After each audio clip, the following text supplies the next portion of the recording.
Before we begin the story, let us know where you're watching from by leaving a comment below. If you enjoy this video, don't forget to like and subscribe. Have a wonderful day. Enjoy the story, everyone. The sun was setting over Cape Haven when Sarah finally managed to breathe after hours of pretending to be happy. The wedding was over, the guests had left, and now it was just her and Ethan at North Carolina's most exclusive resort. Her high heels lay abandoned in the corner of the presidential suite, and she massaged her aching feet while watching the ocean through the panoramic window. Tired? Ethan's deep voice made her turn around.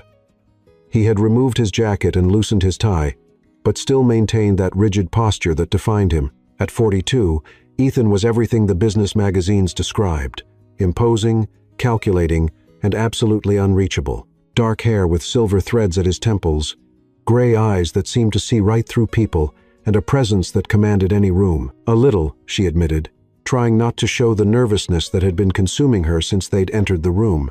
It's been a long day. Ethan nodded, pouring himself a whiskey from the suite's bar. The silence between them was heavy, loaded with unspoken expectations. Sarah knew exactly why she was there. The marriage contract had been clear. She would be the perfect wife in public. He would guarantee her family's financial stability. Simple, straightforward. No emotional complications. "Would you like something to drink?"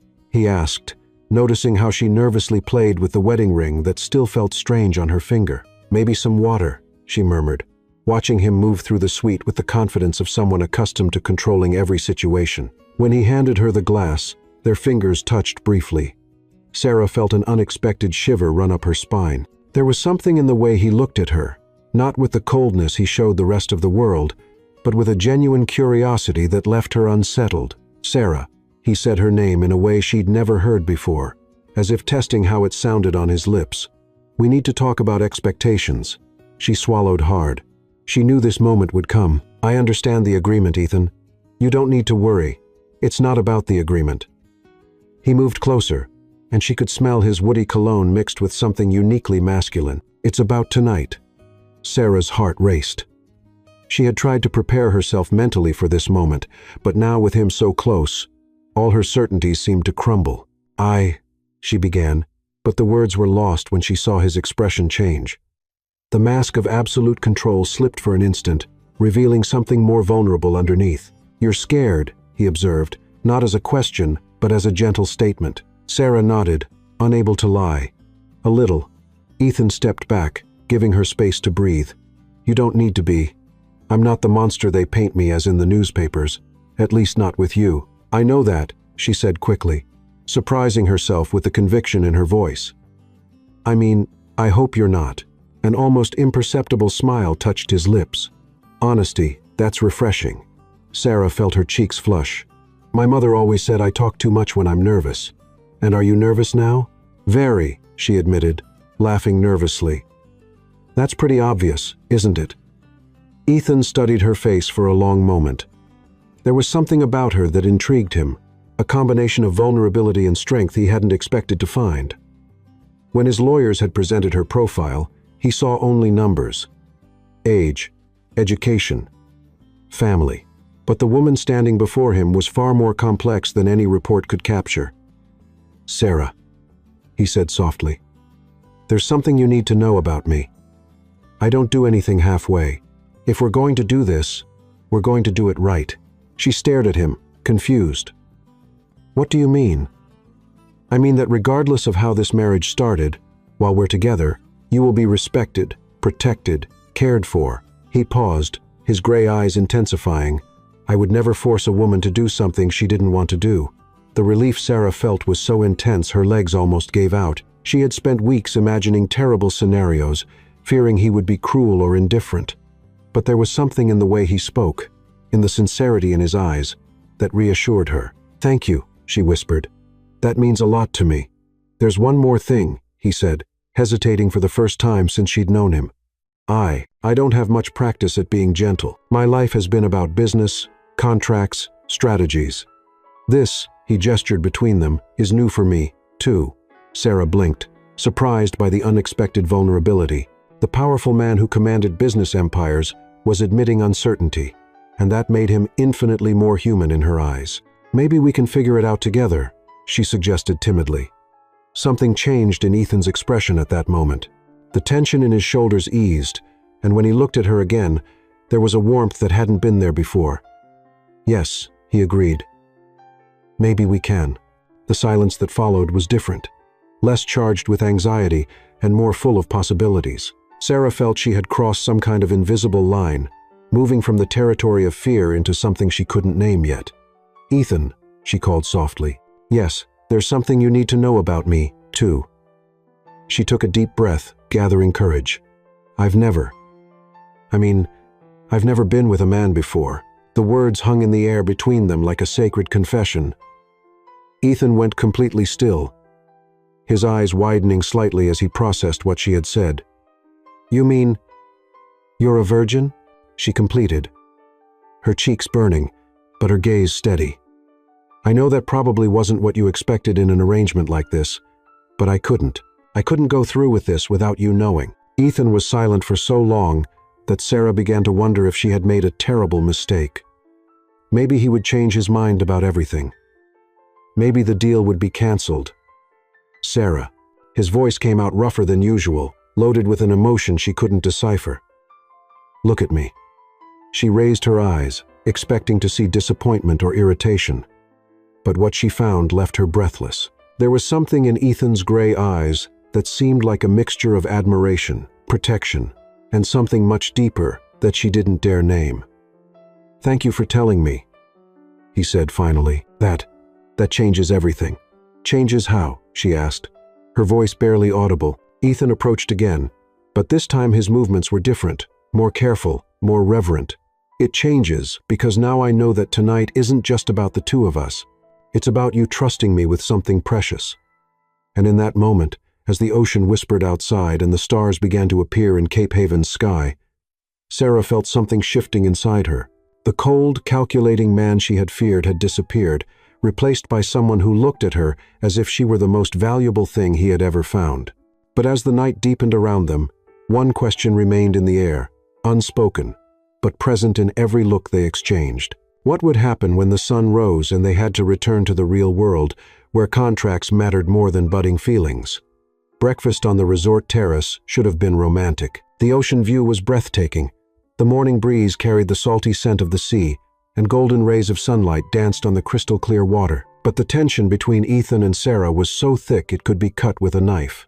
Ethan sat across the table, impeccable in his white shirt and tailored pants, reading emails on his tablet, as if it were an ordinary work morning. His dark hair was perfectly styled, and there was no trace of the vulnerability he had shown the night before. It was as if a switch had been flipped, transforming him back into the ruthless businessman the world knew. Sarah absent-mindedly stirred the berries on her plate, still processing what had happened between them a few hours earlier. The memory of his gentle hands, of his voice whispering sweet words in the dark, of how he had taken care of every detail to make her feel safe. All of it seemed like a dream compared to the cold man who was now completely ignoring her.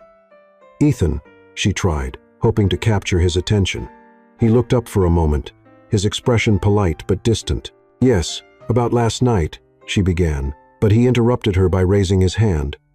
"We need to establish some rules," he said, setting the tablet aside and leaning back in his chair. His voice was businesslike, professional, as if he were conducting a business meeting. "Now that we've consummated the marriage, it's important that we both understand the expectations moving forward." Sarah felt like she'd been slapped. Consummated the marriage? Was that how he referred to the most intimate and transformative night of her life? "Expectations?" she repeated, trying to keep her voice steady.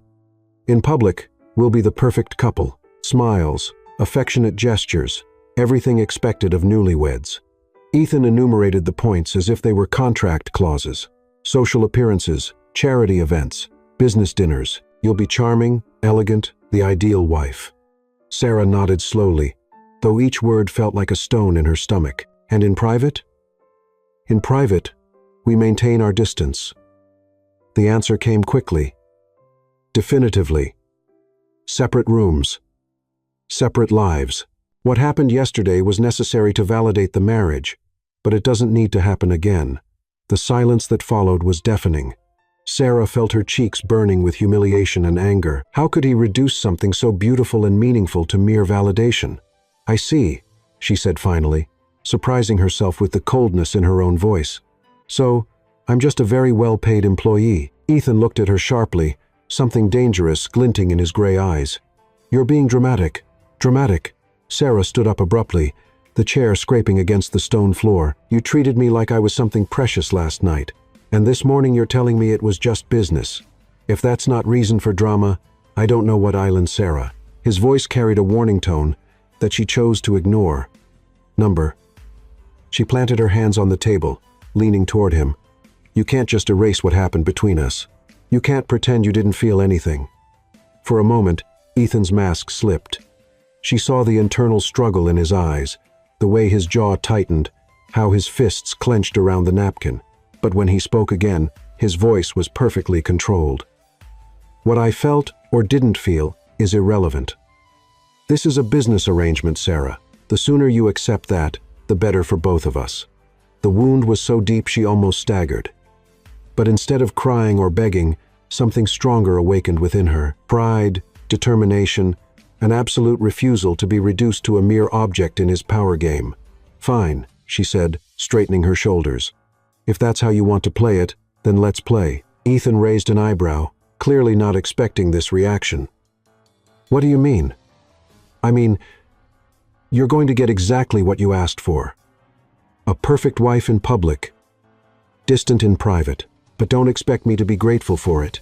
She grabbed her purse and headed for the terrace door. When do you want to go back to Asheville? Our flight leaves at 3, he replied, visibly uncomfortable with the sudden change in her behavior. Perfect. I'll spend the morning at the spa. I need to prepare for my new role. She paused at the door, turning to face him. By the way, Ethan, you can pretend last night didn't mean anything, but we both know you're lying. The question is why? With that, she left, leaving him alone on the terrace with his thoughts and the uncomfortable feeling that he had just lost something important without even understanding what it was. The next few hours passed in a careful dance of mutual avoidance. Sarah spent the morning at the spa, letting professional masseuses relieve the tension in her muscles while her mind worked furiously. She wasn't stupid. She knew there was something more behind Ethan's behavior. Men didn't change from hot to cold without a reason. When they met in the lobby for checkout, she looked impeccable. Navy blue midi dress, hair pulled back in an elegant chignon, makeup subtle but perfect. The ideal trophy wife, exactly as he had requested. You look beautiful, Ethan said automatically, but there was something in his voice that suggested the words had escaped before he could censor them. Thank you, she replied politely, as if speaking to a stranger. Shall we? The flight back to Asheville was tense. They sat in Ethan's private jet like two polite acquaintances, exchanging occasional pleasantries while he worked, and she pretended to read a magazine. But beneath the polished surface, an electric current ran through the space between them. Ethan found himself watching her from the corner of his eye, noticing how she bit her lower lip when she was thoughtful, how her fingers drummed nervously against the leather armrest. There were moments when he opened his mouth to say something, apologize perhaps, or explain. But then he remembered why he had imposed those rules in the first place. Sarah, for her part, was hyper-aware of his every movement. When he got up to get water, she noticed how the muscles in his back moved under his shirt.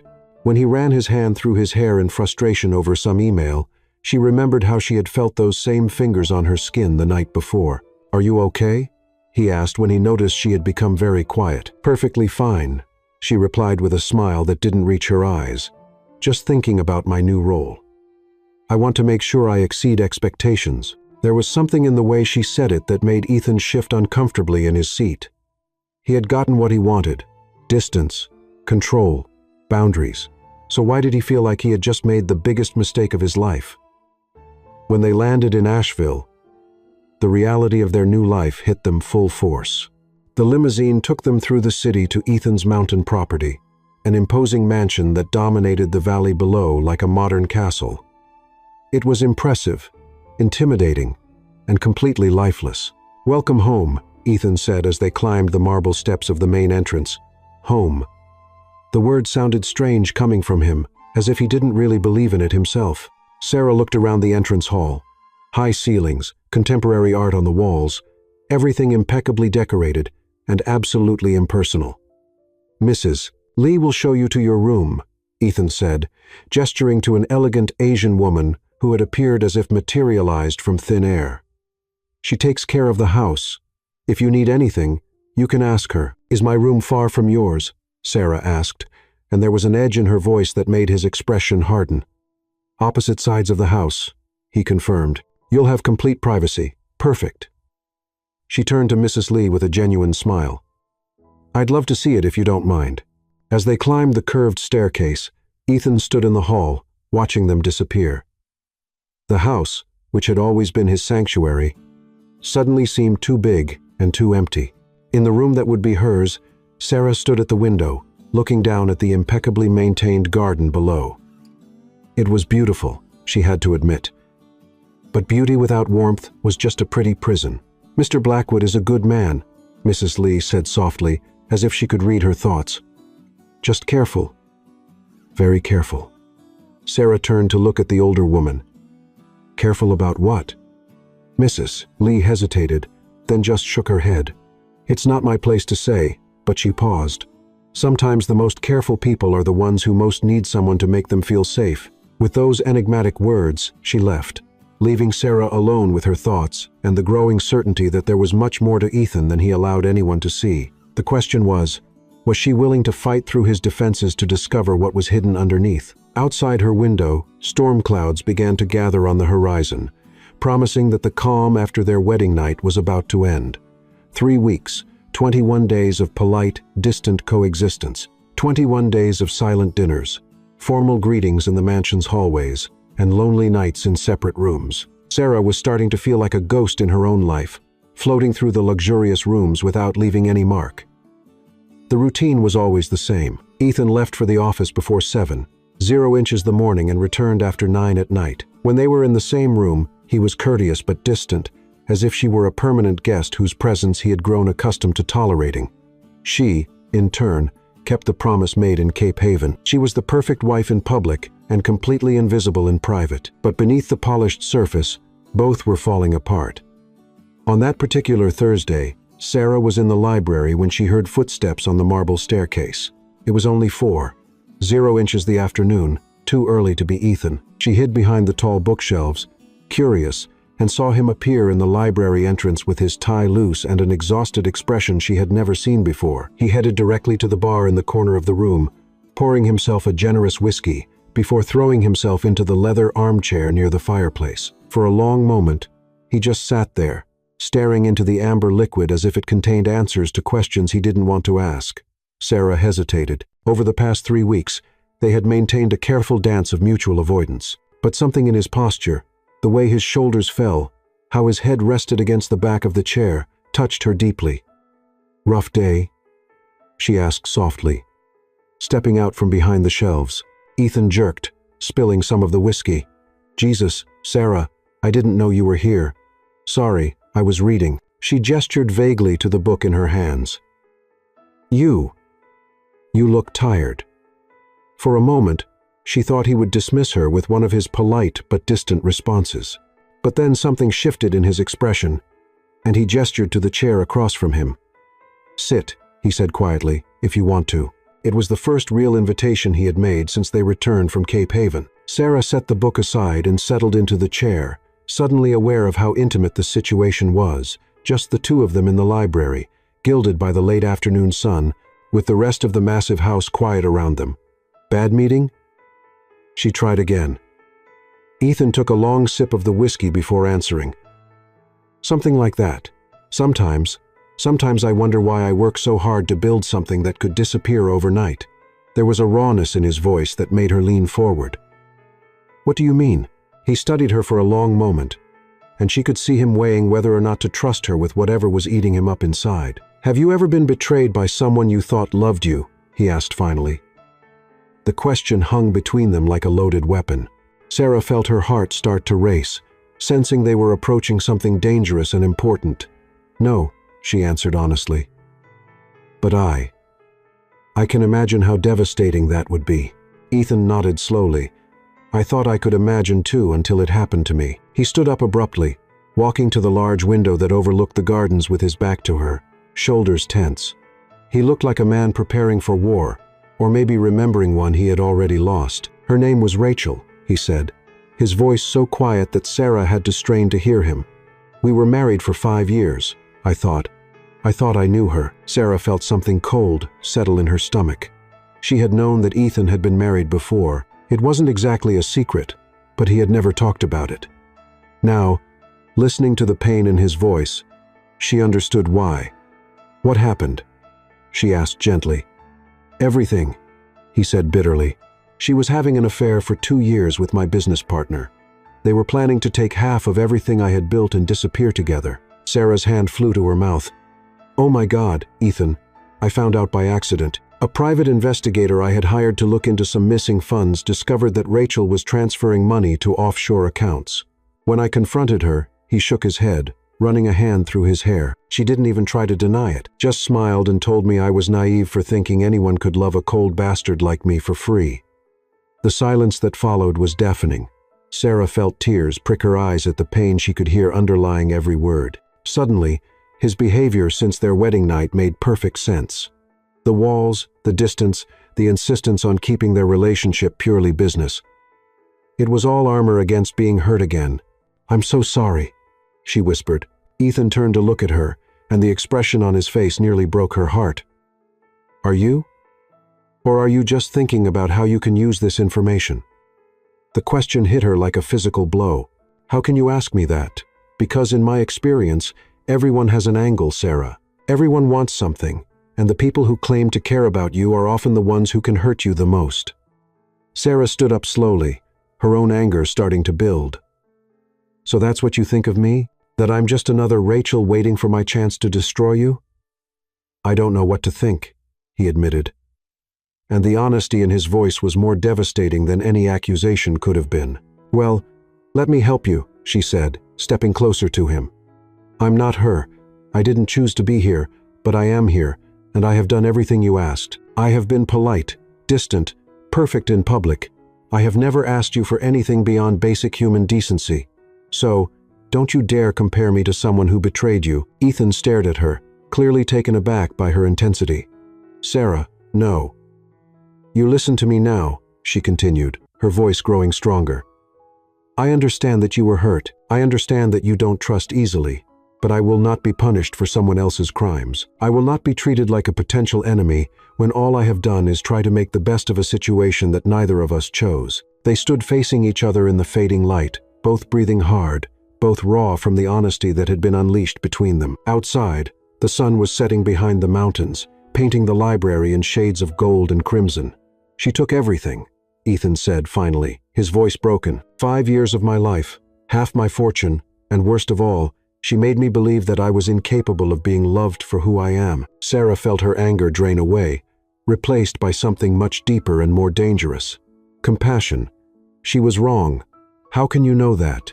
You barely know me." "Because," she said, stepping even closer, "the man who held me so gently our first night, who was so careful to make sure I felt safe, that man is capable of being loved. That man deserves to be loved." Something flickered in Ethan's eyes. "Hope, maybe, or fear, or both. That man is dangerous, Sarah. He wants things he can't have." "Like what?" The question hung between them, loaded with possibilities and promises and threats all at once. Ethan reached out almost involuntarily and touched her face with the tips of his fingers. "Like you," he whispered. "God help me, but I want you. Not just as a wife to show off, not just as part of a business arrangement. I want you for real. And that scares the hell out of me." Sarah closed her eyes, leaning into his touch despite every rational thought telling her to run. "It scares me too. Does it?" His thumb traced her cheekbone, and she could feel him trembling. "Because sometimes I think you see right through all my carefully constructed walls, and it makes me want to either pull you closer or run as far away as possible." When she opened her eyes, the look on his face nearly undid her. Vulnerability, desire, fear, hope. Everything warring for dominance in those gray depths that had haunted her dreams for weeks. "Don't run," she whispered. "Sarah," her name was a warning, a plea, a prayer all at once. "Don't run, Ethan. I'm not her. I won't hurt you." For a moment, she thought he might kiss her. His eyes dropped to her lips, and she could feel the pull between them like a physical force. But then he stepped back, his walls slamming into place so quickly that she gasped from the sudden cold. "I can't," he said roughly. "I won't survive if you turn out to be wrong." With that, he grabbed his whiskey and strode out of the library, leaving her standing alone in the fading light, wondering if she had just gained insight into his soul, or lost him forever. Outside, the first stars were appearing in the darkening sky, and somewhere in the distance she could hear thunder rumbling, a promise that the storm brewing between them was far from over. The storm arrived 2 nights after the conversation in the library, bringing with it furious winds that moaned through the mountains like lost souls. Sarah was on her bedroom balcony, watching lightning tear through the dark sky, when she heard the front door slam with enough force to echo throughout the entire mansion. It was almost 11 at night. Ethan had left that morning for a meeting in Charlotte and wasn't expected back until the next day. But there he was, climbing the stairs with heavy steps, his shoes leaving wet prints on the polished marble. She saw him stop in the hallway, hesitating at his own door before turning and walking in the opposite direction toward her. Sarah's heart raced when he knocked softly on the door. "Sarah, are you awake?" There was something different in his voice, an urgency, a fragility she had never heard before. She opened the door and immediately noticed his state. Dark suit soaked by the rain, hair plastered to his forehead, gray eyes gleaming with an intensity that made her step back. "My God, you're soaked. What happened?" she asked, noticing how he trembled slightly. "The meeting ended early," he said, but there was something more. His eyes couldn't fix on hers, as if he were fighting some internal battle. I couldn't stay away." The words hung between them like a dangerous confession. Sarah felt her pulse quicken as she realized the truth behind them. He had driven through the storm because he couldn't bear to be separated from her for another night. "Ethan, you need to get out of those wet clothes before you get sick," she said, trying to keep practicality in her voice while her mind screamed warnings about the intimacy of the situation. Can I come in just for a moment?" She nodded, stepping aside so he could pass. Her room was smaller than his, more cozy with golden silk curtains and a fireplace that crackled softly. Ethan stopped in the center of the space, dripping on the Persian rug, looking lost. "Stay there," she instructed, disappearing into the bathroom to get towels.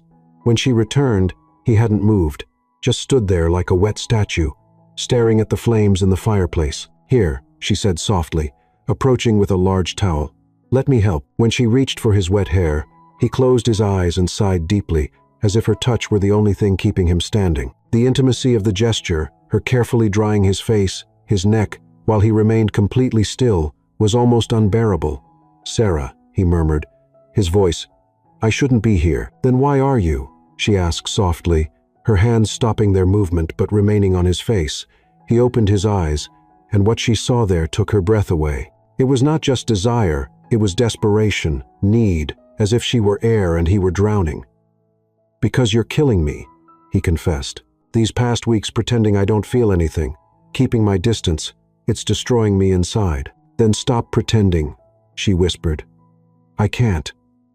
If I stop, if I allow myself to feel all of this." He shook his head, as if fighting against himself. "I won't survive when you leave me." "Who said I'm going to leave you?"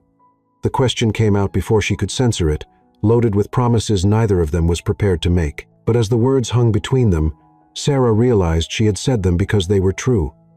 "You don't understand," Ethan said, his hands rising to cover hers on his face. "Rachel knew me for 5 years, and still she managed to destroy me. You've known me for a few weeks, and you already have enough power to completely annihilate me." "I'm not her," Sarah said firmly, echoing the words she had said in the library. "No, you're not," he agreed, his thumbs tracing her cheekbones. "You're worse. She wanted my money, my status. You see me, the real man behind all the armor, and somehow you still haven't run."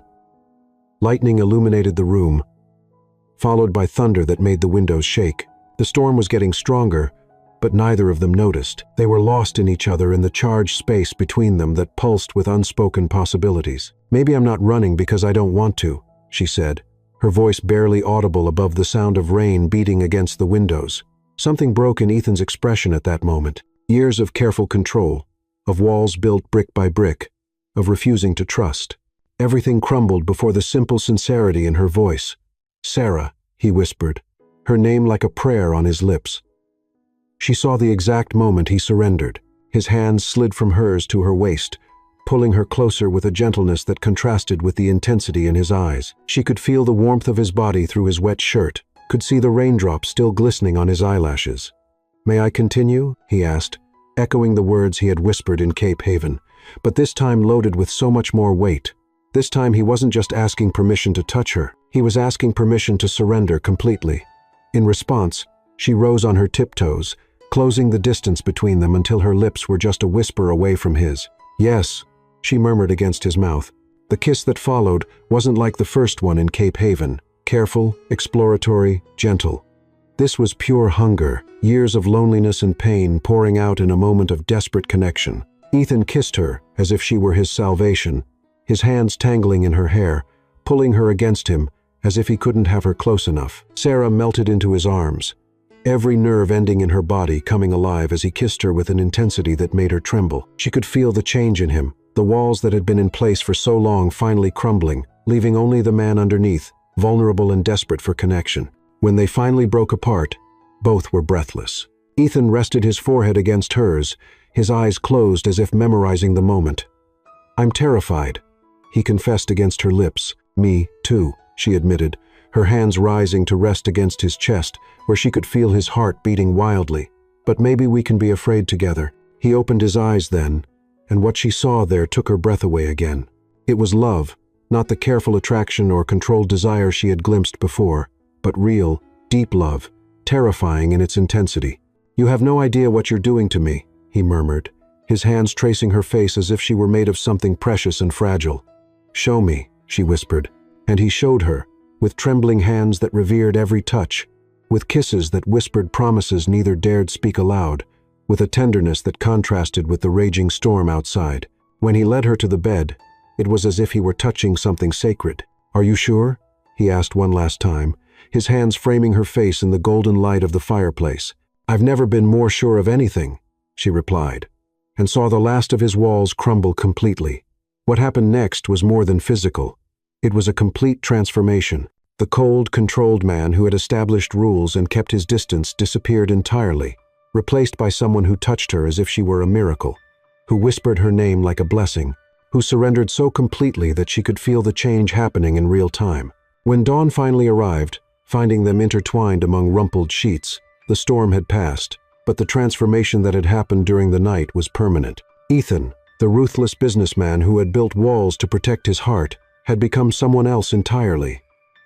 And as Sarah slept in his arms, her face soft in the morning light, he knew there was no going back. He had fallen in love with his wife, completely and irrevocably. But as he watched the shadows dance on the walls, one question remained. When the real world came knocking at their door again, would this new man he had become be strong enough to fight for what he had found?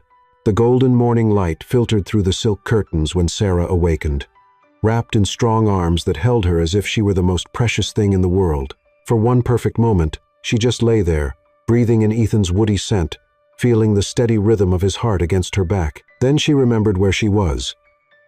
In her own bed with her husband, after a night that had changed everything between them. Panic began to set in. What if he woke up with regrets? What if daylight brought back the cold, distant man she had known for weeks? As if he could sense her tension, Ethan stirred behind her, his voice husky with sleep. "Good morning." She turned in his arms, preparing herself for anything. Rejection, regret, the return of carefully constructed walls. But what she found took her breath away. His gray eyes were soft, vulnerable, full of a tenderness she had never seen before. "How did you sleep?" he asked, his hand tracing lazily along her arm. "Better than I have in weeks," she admitted. "And you?"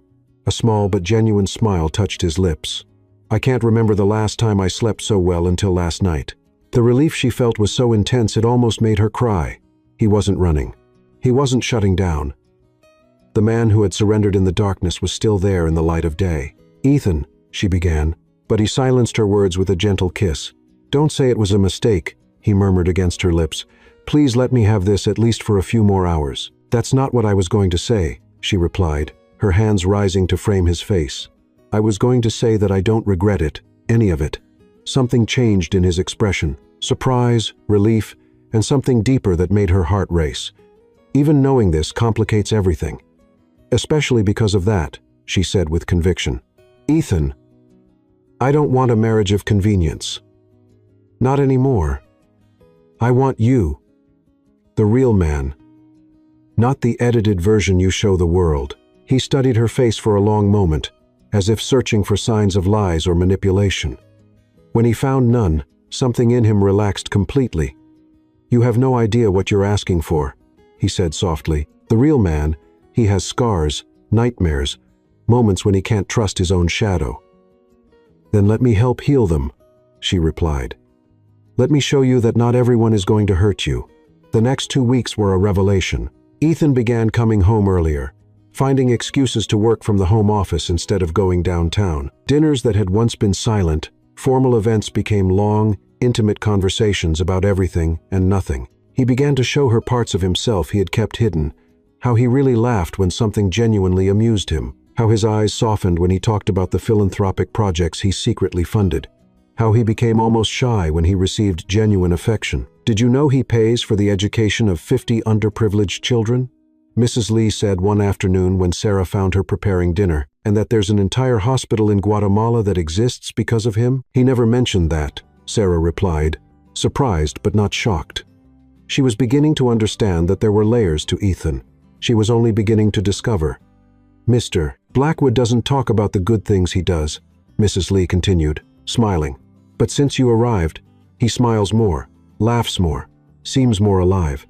It was true. There was a different energy in the house now.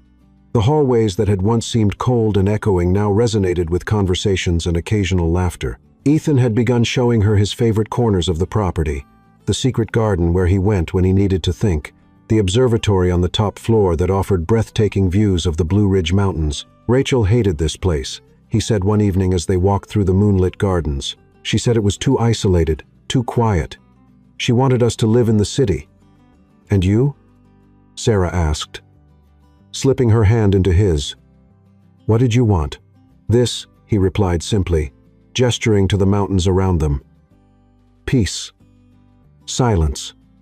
A place where I could be myself. And can you be yourself? He stopped walking, turning to face her in the silver light. With you? Yes. By some miracle? Yes.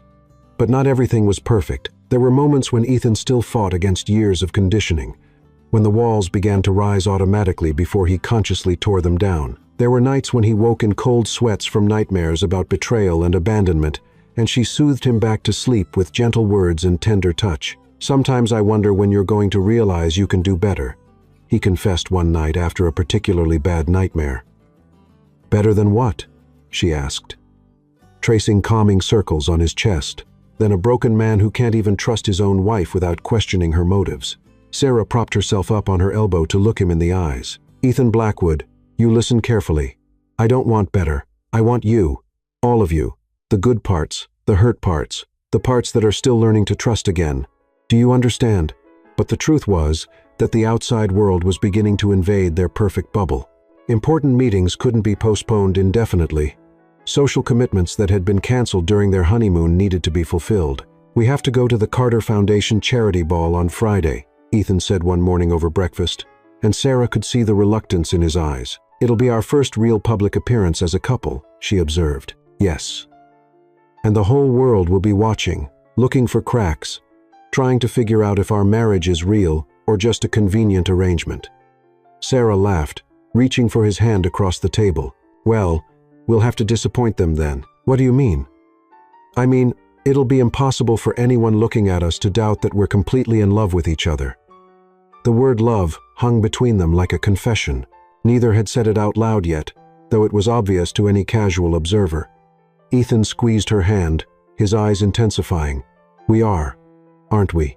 He said softly. In love, hopelessly, she confirmed, feeling her heart race at the admission.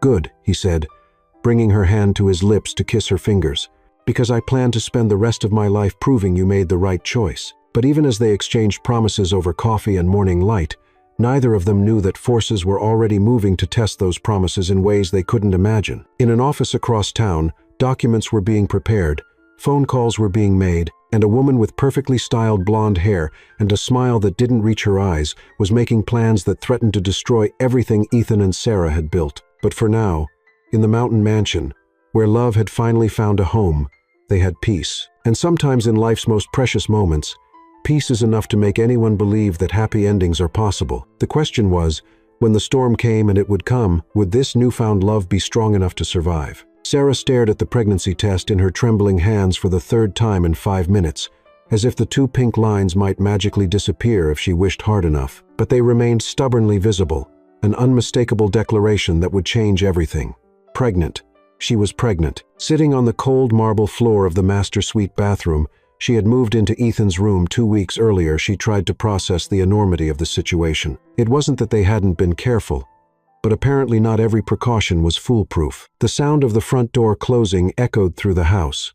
Ethan was home earlier than usual, probably eager to continue the conversation they had started at breakfast about expanding his charitable foundation. How could she tell him this? How would he react? "Sarah, where are you?" His voice echoed up the stairs.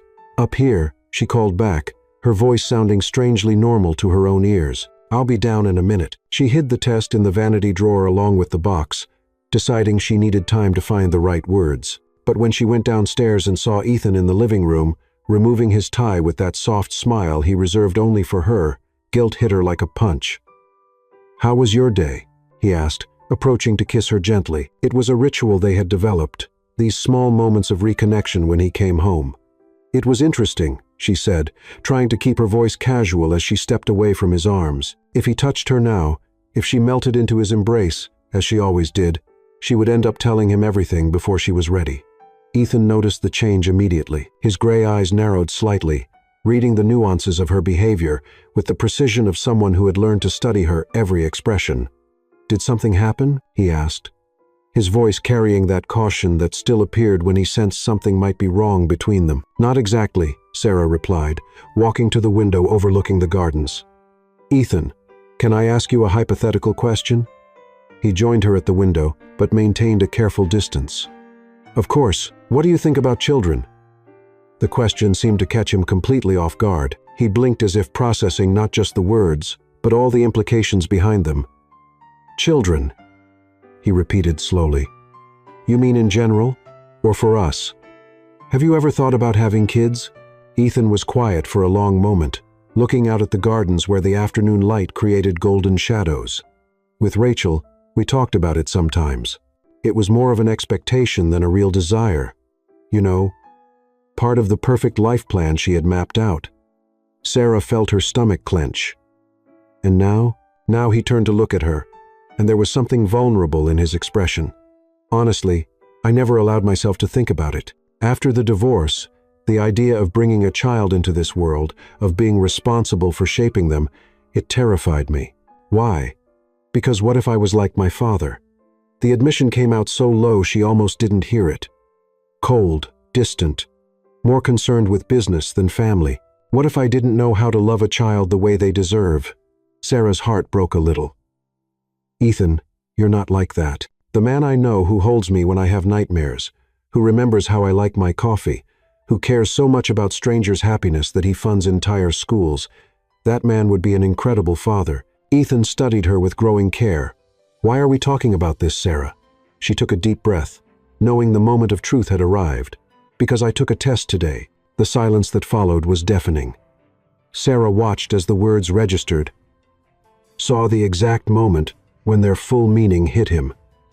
Ethan went completely still, his eyes widening, his face paling slightly. "A test," he repeated, his voice barely above a whisper. "2 lines," she confirmed, her own hands shaking now. "I'm pregnant, Ethan." For a moment that seemed like eternity, he just stared at her. Sarah could see his mind working, processing, calculating, the businessman in him trying to analyze the situation from every angle. But then something else took over, something deeper and more primal. "Pregnant," he said again, this time with wonder. His hands moved instinctively toward her, stopping only when he realized she was still tense, waiting for his reaction. "I know we didn't plan this," she began quickly. "I know it complicates everything, that we haven't talked about having children, that maybe it's too soon, Sarah." His voice cut through her words, firm but gentle. "Stop." She stopped, biting her lower lip as she waited for the verdict that would change everything. "You're scared," he observed, not as a question, but as a statement. "Why are you scared?" "Because—" She swallowed hard. "I don't know how you feel about this. I don't know if you want this. I don't know if—" This time he interrupted her with actions instead of words, closing the distance between them and pulling her into his arms. When he spoke, his voice was thick with emotion. "You think I wouldn't want this? You think I wouldn't want a family with the woman I love?" "I didn't know," she whispered against his chest. "You never talked about wanting children, because I never knew I wanted them until now." He pulled back slightly so he could look into her eyes. "Until this moment, I didn't know it was possible to want something so much it physically hurts." "Really?" she asked, barely daring to believe. "Sarah, when I was married to Rachel, the idea of having children was abstract. It was something people did because it was expected. But the idea of having a child with you, of starting a family with you—" He paused, his voice catching slightly. "It's terrifying and wonderful and perfect all at once." The tears she had been holding back finally fell, but this time they were tears of relief and joy. "So, you're happy? Happy?" Ethan laughed, a rich, genuine sound that filled the air between them. "Sarah, I'm ecstatic. I'm terrified, but I'm ecstatic." He placed his hands gently on her still flat stomach, and the reverence in his touch made her start crying again. "There's really a baby in there?" he asked in wonder. "According to the test, yes. And according to the fact that I've been nauseous every morning for the past week." "Morning sickness," he said as if testing the words. "God, I'm an idiot. I should have noticed. You're not an idiot." It took me a while to realize, too. Ethan knelt before her, placing his hands on her belly and resting his forehead against it. "Hi, baby," he whispered, and the tenderness in his voice nearly undid her. "I'm your daddy, and I promise I'm going to do better than my father did with me. I promise you'll never wonder if you're loved." Sarah ran her hands through his hair, watching this powerful, feared man completely melt at the prospect of becoming a father. "We're going to do this together," she said softly. "You don't have to do this alone." He looked up at her, and the love she saw there was so intense it left her breathless. "How am I going to thank you for this? For giving us a family? You don't need to thank me. We did this together." "Sarah," he said, standing and taking her face in his hands. "I love you. I love you more than I thought it was possible to love anyone. And now you're giving me the most precious thing in the world. I love you too," she whispered. "And our baby is going to have the best parents in the world." When they kissed, it was a seal of promise, not just of the love they shared, but of the future they would build together. Ethan held her as if she were made of glass, conscious now that she carried something infinitely precious. But as night fell over the mountain mansion, neither of them knew that their perfect happiness would soon be tested in ways they couldn't imagine. Because sometimes when life finally gives you everything you've always wanted, that's exactly when the darkest forces decide to try to take it away from you. For now, though, they had this night, a night of promises whispered to the baby growing between them, of plans made in soft voices, and the absolute certainty that whatever happened, they would face it together. The Asheville Country Club had never seemed as intimidating as it did that Saturday night. The golden lights emanating from the main ballroom windows created a welcoming glow that contrasted sharply with the anxiety growing in Sarah's stomach. She adjusted the navy blue dress Ethan had chosen for her. Elegant but not too flashy, sophisticated enough to impress, but conservative enough not to give the gossips ammunition. "You look beautiful," Ethan murmured as they walked toward the entrance, his hand holding hers firmly. He was impeccable in his black tuxedo, every inch the powerful businessman the world knew, but she could feel the tension in his muscles. "I'm nervous," she admitted, stopping for a moment to take a deep breath. At 3 months pregnant, she wasn't showing yet, but the constant awareness that she was carrying Ethan's child made her feel simultaneously stronger and more vulnerable. "I'll be by your side all night," he promised, turning to face her. "And if anyone says anything inappropriate, you'll smile politely and take me to dance," Sarah completed, echoing the words they had practiced. "Remember, tonight isn't about proving anything to them. It's about us." Ethan nodded, but she could see the warrior gleam in his gray eyes. He was ready for battle if necessary. The ballroom was packed with Asheville's elite and beyond. Politicians, CEOs, old money heirs, and their perfectly coiffed wives. Conversation stopped when Ethan and Sarah entered, replaced by whispers and barely concealed stares. Sarah could feel the weight of expectations, curiosity, and yes, judgment. "Mr. Blackwood," a jovial voice cut through the murmur.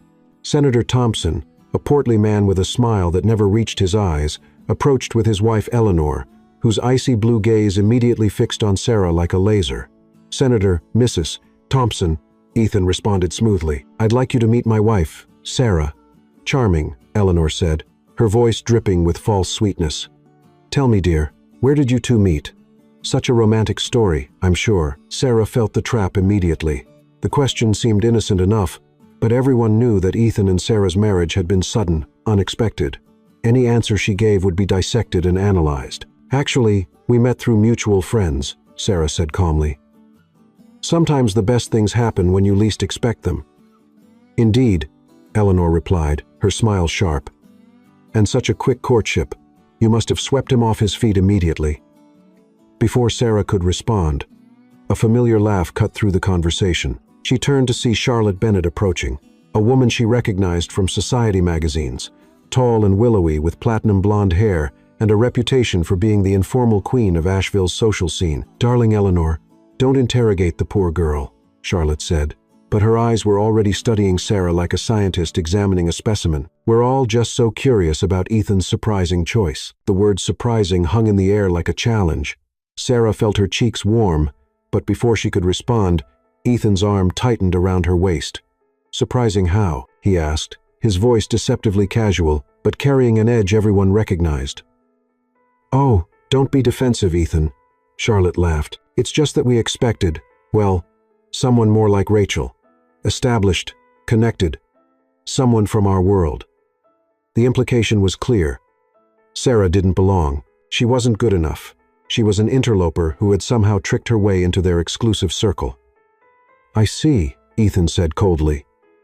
"And what exactly is our world, Charlotte?" But before Charlotte could answer, another voice joined the conversation. "I think what Charlotte means," said Thomas Carter, the event's host, "is that you've always been so private about your personal life.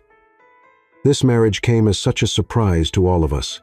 As did my divorce," Ethan pointed out. "I wasn't aware that I needed approval from a committee for my personal decisions. The tension was becoming palpable. Other guests were starting to edge closer, sensing drama. Sarah realized that this was exactly what they had wanted to avoid, a public confrontation that would give the gossip mill food for months. "Ethan," she said quietly, placing a gentle hand on his arm, "would you like to dance?" For a moment, she thought he might refuse, might continue this verbal sparring match that could only end badly. But then he looked down at her, and something in her calm demeanor seemed to ground him. "I'd love to," he said, offering her his arm. As they made their way to the dance floor, she could hear Charlotte's voice behind them. "Well, she certainly has him trained already." The comment was designed to carry, to wound. Sarah felt her spine stiffen, but she kept walking. On the dance floor, Ethan pulled her into his arms, and for a moment, the rest of the room faded away. "I should have said something," he murmured in her ear as they swayed to the music. "Should have put them in their place." "You did exactly what you needed to do," she replied. "You showed them that I matter more to you than their opinions. You do. God, Sarah, you matter more to me than anything." They danced in comfortable silence for a few minutes, lost in each other, despite being surrounded by people who clearly wanted them to fail. But when the song ended, reality crashed back. "Excuse me," a sharp voice cut through their moment. Eleanor Thompson had approached, flanked by two other women Sarah didn't recognize. "I hope you don't mind me asking, but there are some rumors circulating." "What kind of rumors?" Ethan asked, his voice dangerous. "About your getting married so quickly. Some people are saying—" Eleanor's smile was predatory now. "Well, they're saying maybe there was a reason for the rush." The implication was clear and cruel. They were suggesting that Sarah had trapped Ethan with a pregnancy, that she was nothing more than a gold digger who had gotten lucky. Sarah felt the familiar surge of anger, but this time it was different. This time it wasn't just about her. It was about her family, her unborn child, and the life she and Ethan were building together. "You're absolutely right," she said, stepping forward with a smile that was all teeth. There was a reason for the rush. Eleanor's eyes lit up with triumph, clearly thinking she had gotten the confession she was fishing for. You see, Sarah continued, her voice carrying clearly through the room, when you find someone who loves you completely, who sees you for who you really are, and accepts all of it, the good, the bad, the complicated, you don't waste time with games. You don't wait for some arbitrary timeline that makes other people comfortable. You grab hold of that love with both hands because you know it's rare. She turned to look at Ethan, and the love in her eyes was so obvious that even the most cynical observer couldn't doubt it. My husband, she continued, the word carrying pride and possessiveness, could have married anyone. Any woman in this room would have said yes, but he chose me, not because I trapped him, not because I offer anything more than my heart. He chose me because when I look at him, I don't see the powerful businessman or the bank account or the social status. I see the man who holds me when I can't sleep, who remembers exactly how I like my coffee, who would give up everything he has before letting anyone hurt me. The room had gone completely quiet. Every conversation had stopped. Every eye was on them. So yes, Sarah said, turning back to Eleanor with a smile that was pure steel, there was a reason for the rush. The reason is that when you find true love, only a fool lets it slip away. For a moment that seemed like eternity, nobody spoke. Then slowly, someone started to clap. Then, another person. Within seconds, half the room was applauding. Ethan stared at his wife in complete awe. This woman, his woman, had just taken on all of Asheville society and won. She had defended their love, their marriage, their family with a grace and strength that left him breathless. I love you, he whispered in her ear, pulling her close. I love you, too, she whispered back. Now, shall we give them something else to talk about? Without waiting for an answer, she kissed him right there in front of everyone, deep and passionate, and completely unapologetic. When they broke apart, the applause was deafening.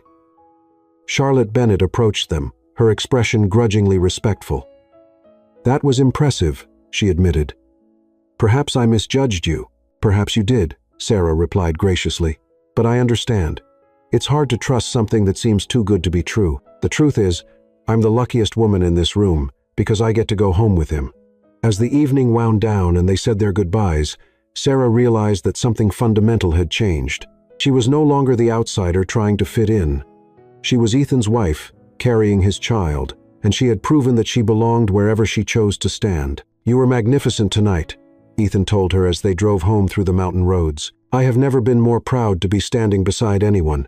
We are a team, she said simply. That's what marriage means. We face the world together always, he asked. Always, she promised. But even as they made that promise, neither of them knew that their greatest test was yet to come. Because in a small apartment across town, a woman with blonde hair and bitter eyes was watching news coverage of the gala on her laptop, planning her next move. Rachel Blackwood wasn't done with them yet. The first sign that something was wrong came on a cold Monday in December when Sarah was 5 months pregnant. She was in the kitchen preparing breakfast, one hand unconsciously caressing her rounded belly when she heard Ethan's tense voice coming from the office. What do you mean she's contesting the divorce? His voice cut through the morning air like a blade. That was finalized 3 years ago, Matthew. Sarah stopped stirring the eggs, a sudden chill spreading through her chest. Rachel. It had to be about Rachel. I don't care what lawyer she hired, Ethan continued, his voice growing more dangerous with each word. The agreement was signed by both parties. She received her compensation and agreed to the terms. Sarah approached the office door, her heart pounding hard.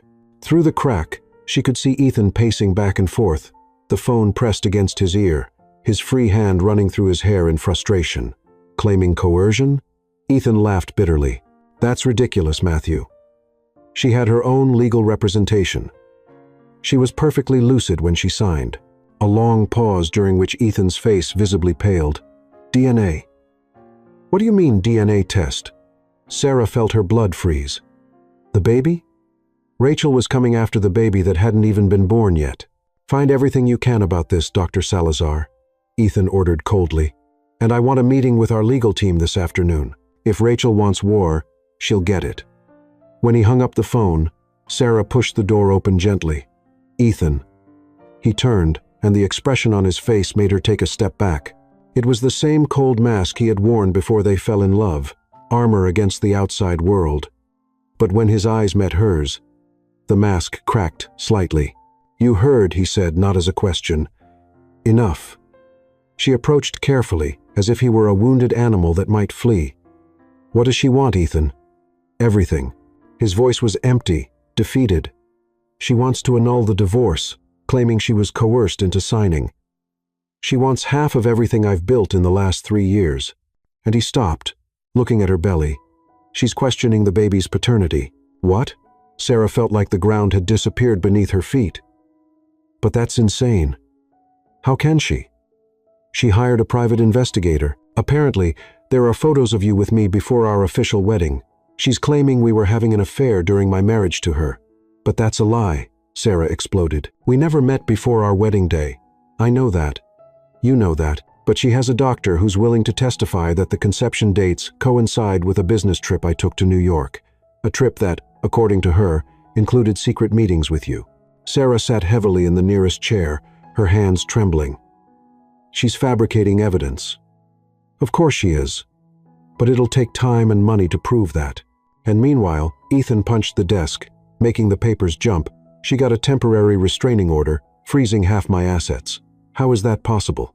Because she claimed I hid assets during the original divorce, that the marriage to you was a sham to protect my money from a possible future challenge. Sarah felt nauseous, and it wasn't morning sickness. So, she's saying our marriage is fake.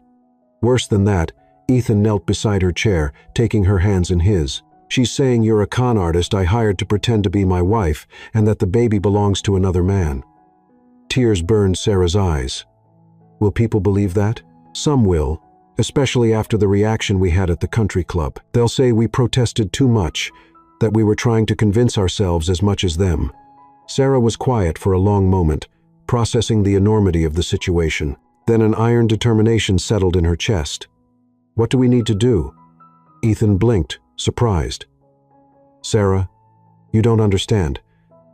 This is going to be public, dirty, invasive. They're going to dig into every aspect of our lives. They'll question everything about you, about us. I understand perfectly, she interrupted. I'm asking what we need to do to fight this.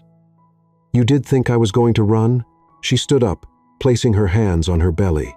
Ethan Blackwood, this woman is attacking our family, our child. Do you really think I'm going to let this slide?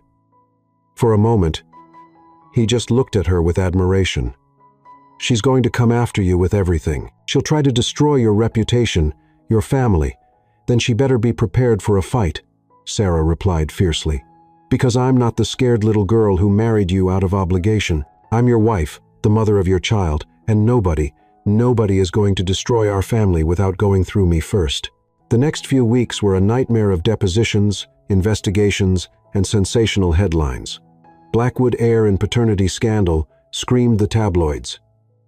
Fake marriage or true love, speculated the magazines. Rachel appeared on every talk show that would have her, always impeccable in her designer suits, crying perfectly timed tears as she told her story of betrayal and abandonment.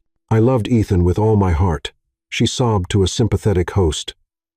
And to find out he was having an affair during our marriage, that he used this girl to hide his assets from me.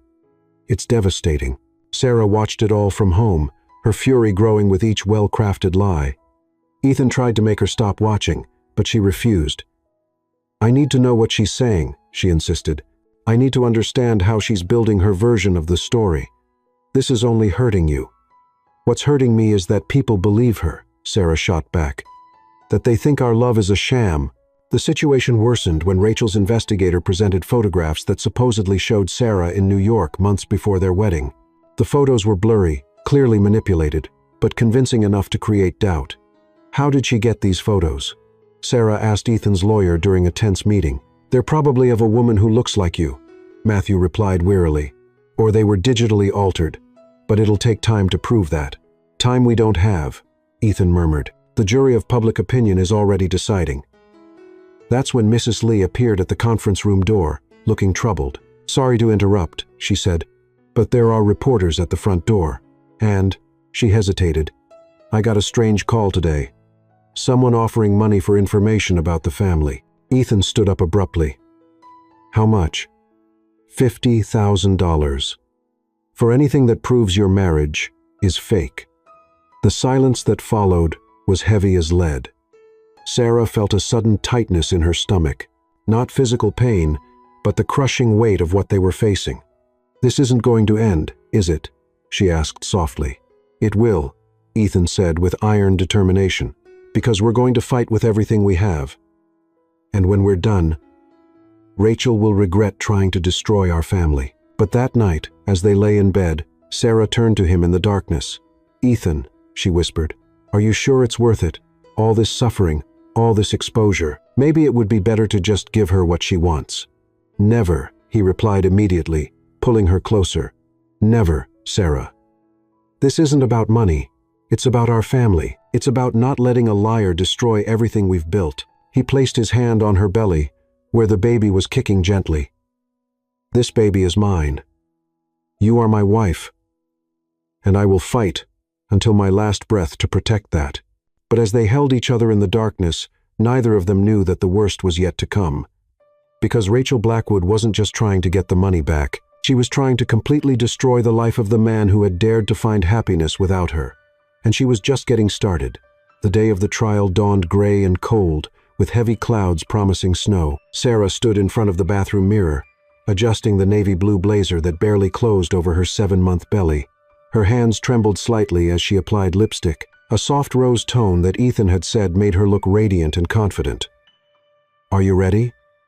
Ethan appeared behind her in the mirror, impeccable in his charcoal suit. But she could see the tension in his gray eyes, the stiffness in his shoulders that revealed how nervous he really was. "As ready as I can be," she replied, turning to face him. "You?" "I'm ready for this to be over," he said, gently pulling her into his arms. "I'm ready for us to just be us again." The courthouse was packed when they arrived. Journalists, onlookers, and those who simply wanted to see the drama unfold filled the benches. Sarah felt dozens of eyes on her as she walked down the aisle, her hand firmly intertwined with Ethan's. Rachel was already there, sitting at the plaintiff's table with studied elegance. She wore a conservative black suit and had styled her hair in a low chignon that made her look simultaneously vulnerable and professional. When her eyes met Sarah's, she smiled, a cold smile that didn't reach her eyes. "Ladies and gentlemen," Judge Harrison began, his voice echoing through the silent courtroom, "we are here to determine the validity of various claims presented by Mrs. Rachel Blackwood against her ex-husband, Ethan Blackwood, and his current wife, Sarah Blackwood."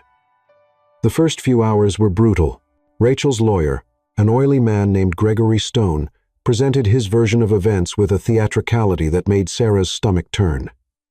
"Ladies and gentlemen of the jury," he declared dramatically, "you will see evidence of an elaborate conspiracy to defraud my client of her rightful claim to marital assets.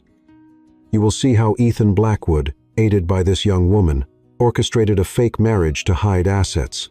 He pointed at Sarah with a theatrical gesture. "Look closely at this woman.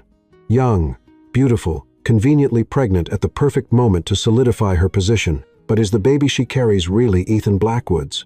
Or is it part of an elaborate sham?" Sarah felt tears burn her eyes, but she refused to let them fall. She wouldn't give Rachel the satisfaction of seeing her break. Then it was Matthew's turn to present the defense. Tall, distinguished, with a voice that commanded respect, he stood with calm confidence. "Ladies and gentlemen of the jury," he began, "you will hear a very different story today. Not a story of conspiracy and fraud, but a story of true love that blossomed under unlikely circumstances. You will see evidence, real evidence, not speculation, that proves unequivocally that Ethan and Sarah Blackwood have a genuine marriage based on mutual love." The first day was devoted to Rachel's testimony. She cried at the right moments. Her voice trembled at appropriate times, and she painted a picture of herself as a devoted wife betrayed by the man she loved. "I knew something was wrong," she said, delicately dabbing her eyes with a tissue. "Ethan was distant, secretive. When I confronted him about his frequent trips to New York, he said it was just business, but I knew. A wife always knows." "And when did you discover Mrs. Sarah Blackwood?" Gregory asked leadingly. "It was devastating," Rachel whispered. "Seeing the photographs, knowing he was having an affair during our marriage, it was like my world fell apart. Sarah watched it all with growing horror. Rachel was convincing, almost believable. If she didn't know the truth, she might have believed the performance too. But then came Matthew's cross-examination, and everything changed. "Mrs. Blackwood," he began calmly, You mentioned frequent business trips to New York. Do you have records of these trips? Well, I didn't necessarily keep detailed records. Interesting, because our records show that Ethan Blackwood was not in New York on the dates you mentioned. In fact, he was in meetings here in Asheville with dozens of witnesses. Rachel faltered slightly. Maybe I confused the dates. Or maybe you fabricated the entire story, Matthew suggested mildly. Tell me, Mrs. Blackwood, do you know a Dr. Salazar? The color drained from Rachel's face. Not immediately. Dr. Salazar is the doctor who allegedly confirmed the conception dates to support your claims. A doctor who, incidentally, had his license revoked 3 months ago for falsifying medical records. The courtroom erupted in murmurs. Sarah felt a surge of hope for the first time in weeks. Matthew wasn't finished. And those photographs that allegedly show my client in New York, our experts determined they were digitally manipulated, using images of a different woman entirely. Each revelation was another nail in the coffin of Rachel's case. But the final blow came when Matthew called a surprise witness. I'd like to call Thomas Carter to the stand. Sarah recognized the name. He was the host of the gala, where she had defended her marriage so eloquently. He was also, apparently, a longtime friend of Ethan's. Mr. Carter, Matthew began, were you present at a dinner party at Ethan Blackwood's home in October 3 years ago? Yes, I was. And did you witness a conversation between Mr. Blackwood and his then-wife Rachel? I did. She was upset about the prenuptial agreement she had signed. She said, and I quote, "I'll find a way to get what's mine, even if I have to destroy him to get it." Rachel's face went white. Her attorney objected frantically, but the damage was done. But the moment that really sealed the case came when Ethan himself took the stand. Matthew led him through the timeline of his relationship with Sarah, asking him to describe their first meeting, their wedding night, the development of their feelings. Mr. Blackwood, Matthew said, in your own words, tell the jury about your relationship with your wife. Ethan looked directly at Sarah, and when he spoke, his voice was filled with such raw honesty that the entire courtroom fell silent. When I married Sarah, I thought it would be a business arrangement. I had been so hurt, so closed off after my divorce, that I didn't believe in real love anymore. But Sarah, she saw through all my walls. She was patient when I was difficult, kind when I was cruel, and strong when I was weak. His voice grew softer, more intimate. She didn't marry me for my money or my status. She married me because somehow she saw something in me worth loving. And every single day since then, she has proven that our love is real in 1,000 small ways. And the baby, Matthew prompted. Our baby, Ethan said, his eyes moving to Sarah's swollen belly, is the greatest gift I could ever receive. Not because it's mine biologically, although I have no doubt that it is, but because it's a symbol of the love we've built together. When Gregory tried to cross-examine Ethan to shake his story or find contradictions, Ethan remained unshakable. Every answer was consistent, heartfelt, obviously true. But the final nail in Rachel's case came from a source nobody expected. Her own investigator, called by Matthew in a surprise move. The private investigator admitted that Rachel had offered him an additional $100,000 to create evidence when the real evidence didn't support her claims. She specifically asked me to find a woman who looked like Mrs. Blackwood and photograph her in compromising situations, he testified reluctantly. When I refused, she threatened to ruin my business. By the time closing arguments began, it was clear to everyone that Rachel's case was falling apart. But Matthew didn't take any chances. Ladies and gentlemen of the jury, he said in his final statement, you have seen a woman's scorned attempt to destroy a family out of spite and greed. You've seen fabricated evidence, bribed witnesses, and calculated lies. But you have also seen something beautiful. Genuine love between two people who found each other against all odds. He gestured to Ethan and Sarah. Look at them. Really look at them. Do you see actors playing roles? Or do you see a husband and wife who are facing the biggest challenge of their lives together with unwavering support for each other? The jury deliberated for less than 2 hours. When they returned, the foreman stood with the verdict. In the matter of Rachel Blackwood versus Ethan Blackwood, we find for the defendant on all counts. Furthermore, we recommend that Mrs. Rachel Blackwood be held liable for court costs and damages in the amount of $2 million. The courtroom exploded. Sarah felt Ethan's arms around her. felt his tears in her hair as he whispered, "It's over. It's finally over." But even as they celebrated their victory, Sarah knew that the real triumph wasn't in the court's decision. It was in the fact that through it all, through the lies, the accusations, the public humiliation, their love had not only survived, but grown stronger. As they walked out of the courthouse into the crisp autumn air, Sarah felt their baby kick strongly, as if celebrating, too. The future that had seemed so uncertain just hours before now stretched ahead of them, bright with possibility. "What do we do now?" she asked Ethan as photographers clicked away around them. "Now," he said, kissing her softly despite all the cameras, "we go home and we live our lives together." And for the first time in months, Sarah believed that they really could. 4 years later, the mountain mansion had been completely transformed. Where once cold, formal silence had reigned, now children's laughter echoed. Little feet ran through marble hallways, and there was the joyful chaos of a house truly inhabited by love. Sarah was in the kitchen decorating a dinosaur-shaped birthday cake when she felt small arms wrap around her legs. "Mommy," Daddy said, "I can help with the candles." Noah, or Nicky, as everyone called him, looked up at her with his father's gray eyes, but with a radiant smile that was all his own. At 4 years old, he was a perfect mix of both, Ethan's determination and Sarah's gentleness. "Of course, sweetheart," she said, lifting him up so he could reach the cake. "But be careful not to lick the frosting before the party." "I wasn't going to do that," Nicky protested with exaggerated innocence, a blue chocolate smudge already at the corner of his mouth. "Of course not," Ethan said, appearing in the kitchen doorway with Lily in his arms. At 2 years old, their little daughter was a perfect miniature of Sarah, with curly golden hair and green eyes that sparkled with mischief. "Daddy," Nicky shouted, reaching his arms toward his father, "look at the cake me and Mommy made." "It's incredible, champ," Ethan said, passing Lily to Sarah and picking up his son. "I think this is going to be the best birthday party ever." Sarah watched husband and son interact with the same warmth in her chest that she felt every day for the past 4 years. Ethan had become exactly the father she always knew he could be, present, loving, involved in every detail of the children's lives. "Mommy, when are people coming?" Lily asked, playing with Sarah's necklace. "In a little while, princess. Should we put on your new dress?" The party was an absolute success. The garden was full of children running among colorful decorations, parents chatting animatedly, and the kind of genuine joy that reminded Sarah how good life was. Mrs. Lee, now officially part of the family, more like a grandmother than an employee, was on the porch watching the chaos with a satisfied smile. "Very different from how it used to be," she commented when Sarah joined her for a moment. "Very different," Sarah agreed, watching Ethan chase a group of children through the garden, roaring like a dinosaur while they screamed with delight. "Sometimes I can barely remember how we used to be.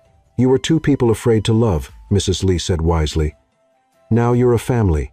Later, after the guests had gone home and the children were tucked into bed, Ethan and Sarah found themselves alone on the porch, watching the stars appear in the clear mountain sky. "Happy?" Ethan asked, pulling her closer. "Incredibly," she replied, snuggling into his arms. "You?" "Happier than I ever thought possible," he admitted. "Sometimes I still can't believe all this is real." "It's real," she assured him, gently kissing his neck. "Our life, our family, our love. It's all real." They stayed in comfortable silence for a moment, just enjoying the peace of the moment. Then Sarah took a deep breath, knowing it was time to share the news she had kept all day. "Ethan," she said softly, "I have something to tell you." "What is it?" he asked, but there was something in his tone that suggested he already suspected. "Well," she turned in his arms so she could see his face, "remember when you said our family was complete?" His eyes widened slightly. "Sarah, it seems it wasn't as complete as we thought," she said with a smile that lit up her entire face. "I'm pregnant again." For a moment, Ethan was completely still. Then, slowly, a smile spread across his face. The same smile she had fallen in love with years ago, but now loaded with 4 years of shared happiness. "Really?" he whispered. "Really. 8 weeks." Ethan swept her up in his arms and spun her around, both of them laughing like teenagers. When he set her back down, his eyes were shining with unshed tears. "God, Sarah, how do you keep giving me everything I always wanted but never knew I needed?" "Because that's what people who love each other do," she replied simply. They build a life together, one surprise at a time. Nikki and Lily are going to be thrilled, he said, his hands moving instinctively to her still, flat belly. Or they'll be terribly jealous, Sarah laughed. Either way, we'll figure it out together. Oh, together, Ethan repeated, and the word carried all the weight of a promise kept through years of joys and challenges. As the night progressed, they talked about the future, about baby names and nurseries, about how they would tell the children and when they would reveal it to the world.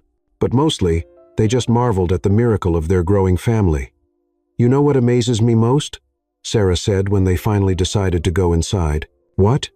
How it all started with an arranged marriage between two strangers and became this. She gestured to the house filled with evidence of their intertwined lives. Family photos on the walls, toys scattered in corners, small shoes next to large ones by the door. We weren't strangers for very long, Ethan observed, kissing her forehead. I think our souls recognized each other from the very first moment. Do you believe in that? In soulmates? I didn't used to, he admitted. But then you came into my life and showed me that some things are too big to be explained by logic. Sometimes, you just have to accept the miracle. Later, lying in the bed they had shared for 4 years, Sarah watched Ethan sleep. Even in sleep, he kept a protective hand over her, a habit he had developed during her first pregnancy and never abandoned. She thought about the journey that had brought them here, the initial reluctance, the walls they had torn down one brick at a time, the storms they had faced and overcome together. She thought about Rachel, who had tried to destroy what they had built, only to discover that true love couldn't be broken by lies or greed. Most importantly, she thought about the future that stretched ahead of them. Decades of shared mornings, birthdays and graduations, small daily joys, and big life milestones. A life built not on contracts or convenience, but on the solid foundation of genuine love and mutual commitment. When Ethan stirred in his sleep, murmuring her name, she smiled in the darkness. Some people wait their whole lives for their happily ever after. She had found hers in an arranged marriage with a stranger who turned out to be the love of her life. And as new life grew within her, carrying the promise of even more love and joy, Sarah knew their story was far from over. In fact, it was just beginning the next chapter of a life that had proven richer and more beautiful than any fairy tale could promise. Because the best happily ever afters aren't the ones that end at the altar. They're the ones that continue being built day after day, year after year, through the transformative power of true love. And in the mountain mansion where it all began, a family slept in peace, secure in the knowledge that they had found something rare and precious, a love that would last a lifetime. Sometimes the best love stories begin disguised as cold agreements. Sarah and Ethan discovered that the heart doesn't understand contracts. It only knows how to love. From initial fear to deep love, they proved that when two souls meet, not even the most painful past can prevent the blossoming of a bright future. Because true love doesn't need to be perfect from the start, it just needs to be real, brave, and willing to grow.